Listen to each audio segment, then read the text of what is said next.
Welcome to Prophecy Moment. I'm Jimmy DeYoung Jr.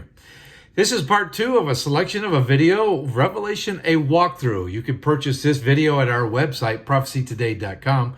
We'd love for you to do that.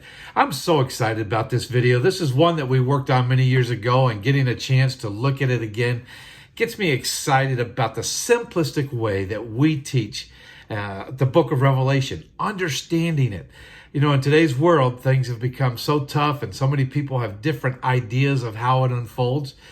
Well, my father, Dr. Jimmy DeYoung, teaches the book of Revelation, Revelation a walkthrough. He's given the walkthrough already in part 1. And if you haven't seen part 1, I suggest that you go back and take a look at it. He unfolds for us the person and the power of Jesus Christ in Revelation chapter 1, the letters to the 7 churches in Revelations chapter 2 and 3. And now we're starting at the rapture of the church, Revelation chapter 4.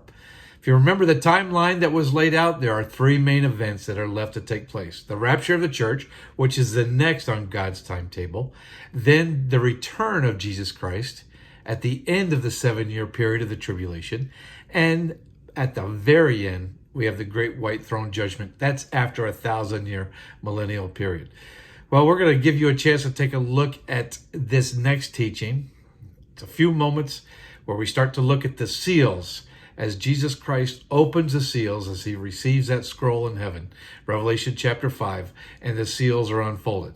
Let's join my father, Dr. Jimmy DeYoung, in Jerusalem right now.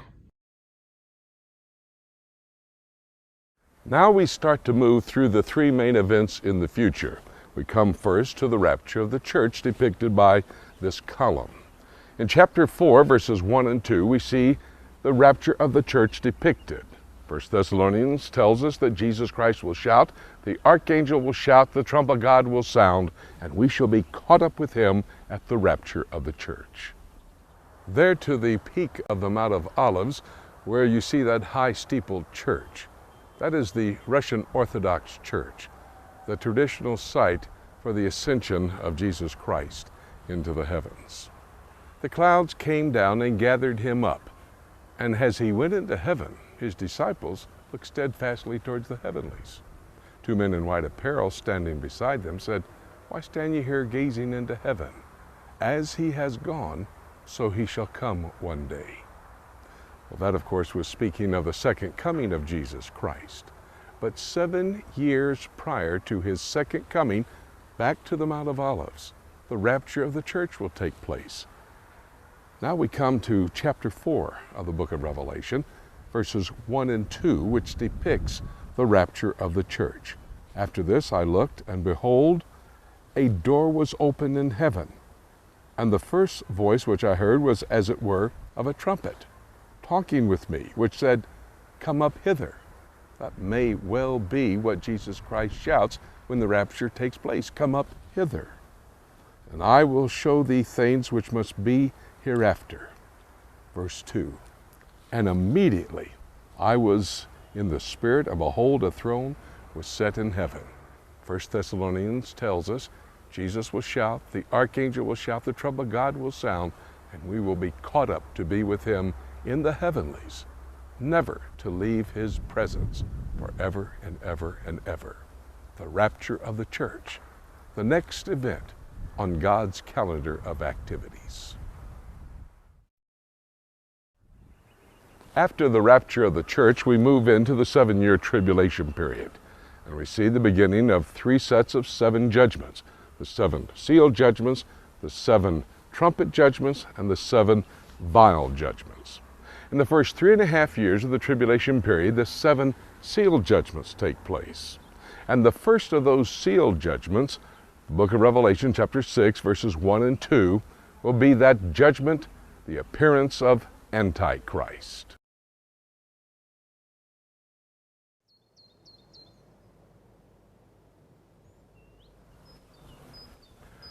This is an area here on the Mount of Olives known as the Peace Garden.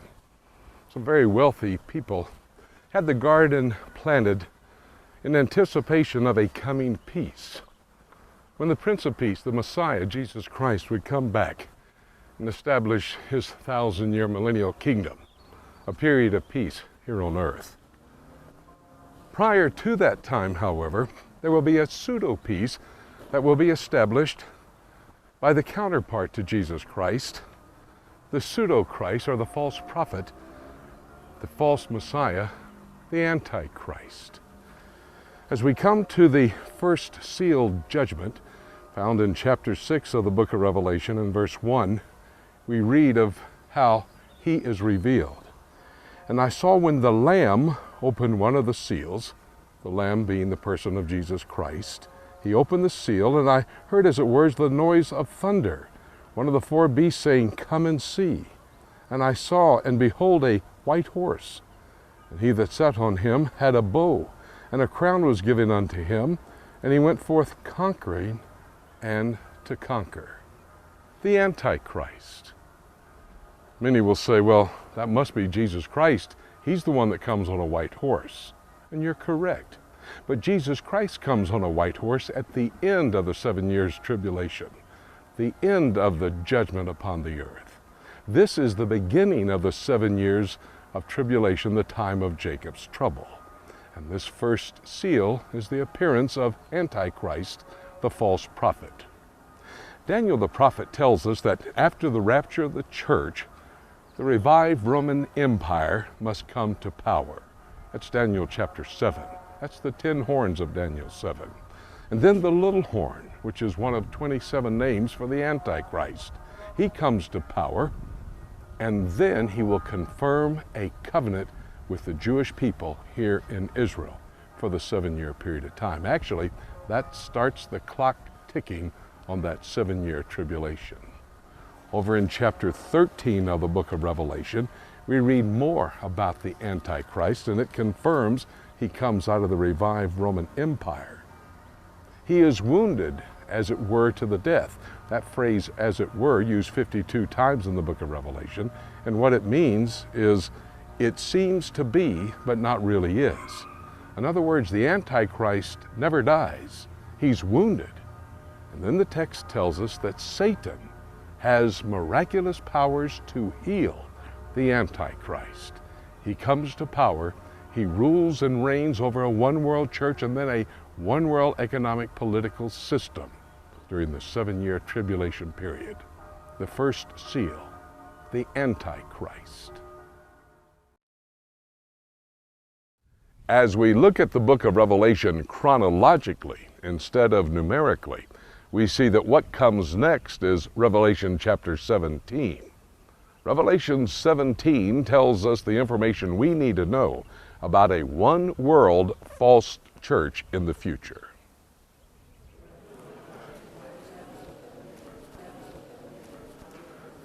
This is the Church of the Holy Sepulchre, built in the 300s, the 4th century by Helena, who was mother of Constantine. It's one of the many churches found here in the Christian Quarter, the old city of Jerusalem. It speaks to us of a time when there will be a worldwide church. The worldwide church under the leadership of the Antichrist. We come to the 17th chapter now of the book of Revelation, which describes a 3.5-year period of time. That 3.5 years when the Antichrist will rule over in the city of Rome a one-world church. The Bible tells us in the 17th chapter that this church was originally established in Babylon. Babylon, the mother of all harlot churches, was a mother-son cult. A mother-son cult that from the time of its establishment some 4,000 years ago until the time of the fall of the Babylonian Empire in 539 BC, this false church was headquartered in the city of Babylon. With the fall of the Babylonian Empire, the church headquarters, this mother-son cult, moved to Pergamus, one of the 7 churches in Asia Minor. And there it stood until the fall of the Roman Empire. And then that church, that mother-son cult, that false church which will one day be ruled over by the Antichrist, was actually moved to a 7-hilled city. Chapter 17 and verse 9 says a 7-hilled city will be the headquarters of this one-world false church. In chapter 17, you see the word whore used 3 times. You see the word woman used 6 times, referring to an unvirtuous woman. The Bible tells us, and this is symbolic literature, this is apocalyptic literature, where the writer would use a symbol to convey an absolute truth. The Bible tells us that we, true believers in Jesus Christ, are the bride of Christ. The opposite of a pure, virtuous, virgin bride is a false church. That first 3.5 years of the tribulation period will have as its headquarters the seven-hilled city of Rome. A false church will be in operation, and the Antichrist will control that church. At the end of 3.5 years, the revived Roman Empire, talked about in verse 16 of chapter 17, will rise up and destroy this false church. Interestingly, chapter 17, verse 17 says that God will use world leaders to accomplish his will. It's at that time that the Antichrist will leave Rome, making his way into Jerusalem, going into the temple and desecrating the temple. The 17th chapter of the book of Revelation, the period of history in that first 3.5 years of the tribulation, when there will be a one world church headquartered in the seven-hilled city of Rome under the control of Antichrist. The first sealed judgment is that of the Antichrist. He appears and he heads up a false church that will be headquartered in the city of Rome, a one-world religion. Now we continue on through the tribulation period in the first 3.5 years and the unfolding of the other 6 sealed judgments.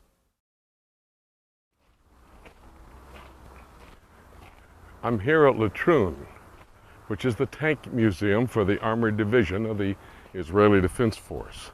It's also the location where the young men joining the Israeli Defense Force will receive their training and, in fact, be initiated into the Armored Division of this mighty fighting force here in Israel. This tank museum serves as a backdrop as we move now to the second of the sealed judgments that will take place in the first 3.5 years of the tribulation period. Here in the 6th chapter of the book of Revelation, starting in verse 3, "And when he had opened the second seal, I heard the second beast say, 'Come and see.' And there went out another horse that was red, and power was given unto him that sat thereon, to take peace from the earth, and that they should kill one another. And there was given unto him a great sword." Revelation is apocalyptic literature. It is talking about the judgment of war upon the earth. This tank, the F-16, the Apache helicopter, vehicles of war. John referred to it as a sword. And the judgment of war released in this second seal, the man on the red horse, as we begin the 7 years of tribulation, the second sealed judgment that will come upon the face of the earth.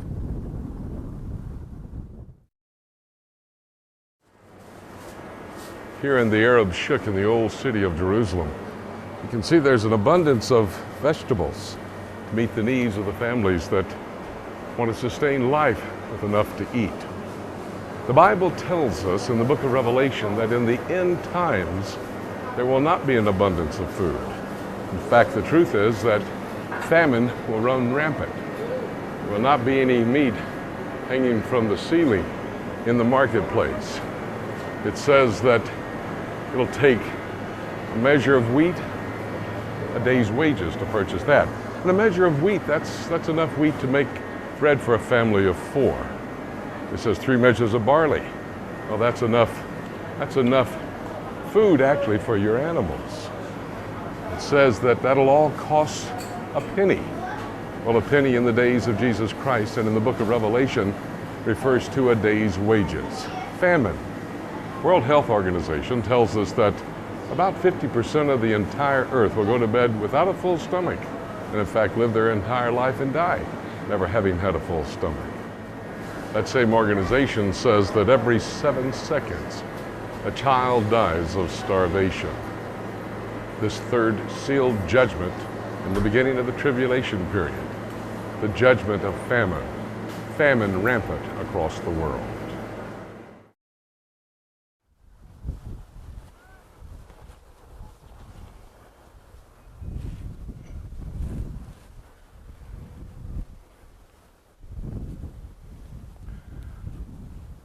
This is the cemetery on the Mount of Olives. Many Jewish people desire to be buried here. They realize that the Messiah will come to this mount one day, and as they are resurrected, they want to meet him. A cemetery speaks of death. And we come now to the fourth sealed judgment, which is death. I have a stone with me. You notice the stones atop the grave markers. People come to honor the dead, and they place a stone like many Christians would place a flower on a gravesite. We come now to the fourth sealed judgment, which is death. This is a natural progression. The Antichrist released in the first seal, and then the judgment of war, that second seal. Many lives will be taken across the world. The famine that is released in the third sealed judgment, of course, will cause death as well. The fourth sealed judgment tells us that 1/4 of the earth will die. Here in chapter 6 and verse 7, "And when he had opened the fourth seal, I heard the voice of the fourth beast say, 'Come and see.' And I looked, and behold, a pale horse, and his name that sat on it was Death, and hell followed with him. And power was given unto them over the fourth part of the earth to kill with the sword," that would be the judgment of war, "and with hunger," the judgment of famine, "and with death," this fourth sealed judgment, "and with the beast of the earth," the Antichrist. 1/4 of the earth's population will be killed at this time. At the present population of our world, 6 billion people, that's 1.5 billion people killed when this judgment is released by Jesus Christ. Death. The truth is, this is only the beginning of millions and millions of more deaths that will take place during the 7 years of tribulation. I'm here at the Holocaust Museum in Jerusalem, Yad Vashem, a place and a name. The names of 6 million Jews recorded to honor them because they gave their lives during the Holocaust at the end of World War II. They were killed because they were guilty of one thing. They were Jewish. This is the Children's Museum. You can see on the hillside there the different levels of the columns representing the different ages of the children. And then the lead sticking out of the foundation stone, also at different heights, representing the age of the children. The Bible tells us there's a worst Holocaust yet to come. Zechariah chapter 13 and verse 8 says that during the tribulation period, 2 out of every 3 Jewish people will be killed. At the present population of Jewish people in the world, 12 million, that means at least 8 million Jews to be killed in the future. The worst Holocaust is yet to come. But the Holocaust Museum is simply a backdrop for martyrdom, one of the judgments, one of the sealed judgments. In fact, the 5th sealed judgment, as recorded here in chapter 6 and verse 9. "And when he had opened the 5th seal, I saw under the altar the souls of them that were slain for the word of God and for the testimony which they held."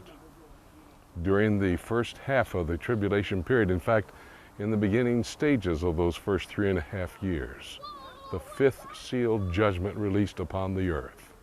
Martyrdom of believers, Jews and Gentiles who have trusted in Jesus Christ and have a testimony for him. During that first 3.5 years, many of them martyred for his sake. The 5th sealed judgment. I'm here in the Jordan Valley, which is a portion of what is referred to as the Rift Valley that extends in the north from Syria all the way to the south to Kenya. This is probably one of the major earthquake fault lines in all of the world. Many earthquakes taking place over the centuries along this Rift Valley line. We've come to this location to talk about the sixth seal, Judgment. The moon will turn to blood, the sun will become black, and there will be a great earthquake, the text says. In the book of Revelation, chapter 6 and verse 12. And I beheld, and when he had opened the sixth seal, and lo, there was a great earthquake. Earthquakes in divers places, many earthquakes across the earth, an indication that we're in the first half of the tribulation period, and now moving to the sixth seal, Judgment, as Jesus Christ releases this seal. You may say, what?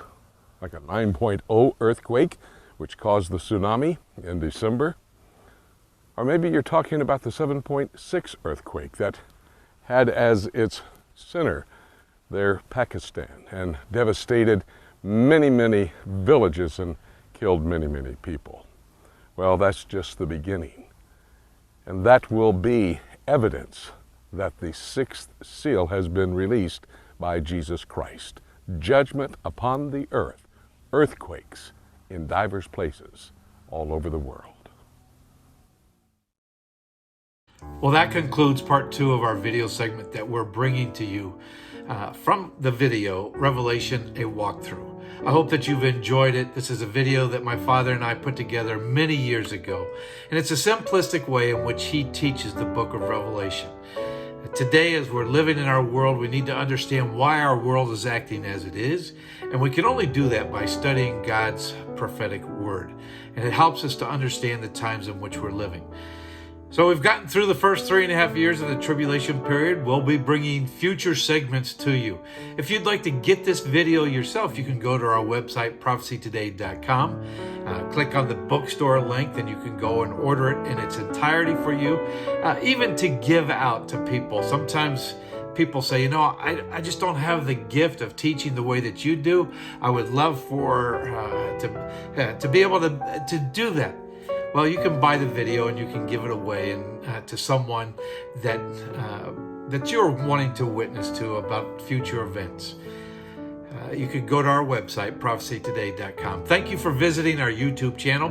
If you liked it, click like. If you haven't subscribed yet, please subscribe to our YouTube channel. We would appreciate it. And I hope that this is helping you in your understanding and learning and to become closer, to live a more pure, productive, holy light in an unholy world in the days in which we're living. We'll see you next time on Prophecy Moment.